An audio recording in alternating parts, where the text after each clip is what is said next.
Explorer la vie de Lavoisier, c'est explorer la vie d'un homme du XVIIIe siècle, un homme des Lumières. Cette époque de grands bouleversements aussi bien intellectuels qu'institutionnels voit l'émergence de personnalités plurielles. Lavoisier est de celle-ci. Grand bourgeois, il va finir sur l'échafaud. Entre une naissance dans des draps soyeux et une mort dramatique, la vie de Lavoisier mérite un coup de projecteur éclairant l'étendue de ses découvertes. Ainsi donc, Lavoisier, de son vrai nom Antoine Laurent de Lavoisier, fils d'un riche avocat, est né en 1743. Contrairement à certains de ses futurs confrères, je pense notamment au précédent scientifique présenté dans l'émission Claude Bernard, Lavoisier va avoir un cursus scolaire brillant. Bien qu'il perdit sa mère à l'âge de 5 ans, ce qui était courant à l'époque, son père va lui permettre de suivre des études de haut niveau. Grand prix du discours de français en 1760 à 17 ans, brillant collégien, il va obtenir un baccalauréat et une licence en droit. En 1764, il est avocat au barreau de Paris pour faire comme papa. Considérant ses possibilités dans les sciences, Lavoisier va être recruté comme adjoint chimiste à l'Académie des sciences de Paris. En effet, il avait déjà effectué des recherches sur des sujets un peu alambiqués, mais qui préfigurent déjà son esprit novateur. Cette même année 1768, où il rentre à l'Académie, il va également faire son entrée à la Ferme Générale. Alors pour faire simple, la Ferme Générale, c'est une compagnie nationale qui est chargée de récolter l'impôt dans tout le pays. En effet, il y a environ 30 fermiers généraux qui récoltent des droits de douane et autres taxes indirectes au bénéfice du roi et de leur richesse personnelle. Pendant longtemps, le pouvoir royal français a eu d'énormes difficultés à récolter efficacement l'impôt, ceci ayant pour effet d'avoir un trésor royal en déficit quasiment permanent pendant une grande partie de l'histoire de France. Entrer à la Ferme Générale était la garantie pour Lavoisier de bénéficier de fonds conséquents pour mener ses recherches. D'ailleurs, en 1771, il épouse la fille de son supérieur hiérarchique, une certaine Marie-Anne Pauls. Le jeune couple va s'installer non loin du Palais Royal, connu pour ses filles de joie, si vous voyez ce que je veux dire.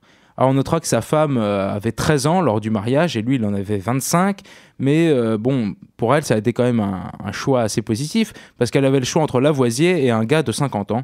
Donc finalement Lavoisier c'est pas si mal que ça. Lavoisier, comme la plupart des grands scientifiques, va avoir à démonter pas mal de croyances plus ou moins débiles. C'est le cas du phlogistique, une théorie qui disait que si un truc brûlait, c'était à cause d'un élément flamme. Lavoisier va démontrer au contraire que c'est l'oxygène qui joue un rôle déterminant dans la combustion et dans nombre de réactions chimiques. Père de la chimie moderne, il baptise l'oxygène qui signifie en grec source d'acide ou encore l'hydrogène. Il va établir la nomenclature des éléments chimiques, uniformiser les poids et les mesures, distinguer corps simple et corps composé, préfigurer la fameuse stoichiométrie, éclairer le rôle des acides ou encore le rôle de l'oxygène dans la vie. Comme il l'a si bien dit, je désignerai dorénavant l'air déphlogistiqué ou air éminemment responsable par le nom de principe acidifiant, ou si l'on aime mieux, la même signification sous un nom grec par celui de principe oxygène.